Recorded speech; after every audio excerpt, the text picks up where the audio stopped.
আপনি একটু উঠে দাঁড়াবেন, আপনাকে একটু সালাম করব। একটু ওদিক যান। আমি বিয়ে করবো না।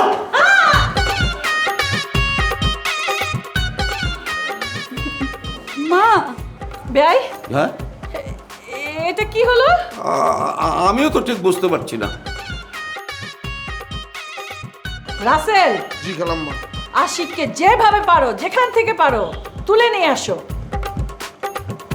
আমার মান সম্মান এভাবে নষ্ট করবে তা আমি হতে দিব না। যাও।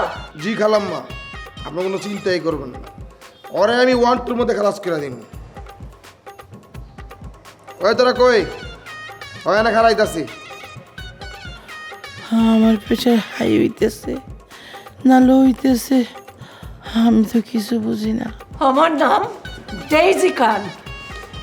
আমার এই অপমান আমি সহ্য করব না। আপনাদেরকে এর ফল ভোগ করতে হবে, আমি বলে দিচ্ছি।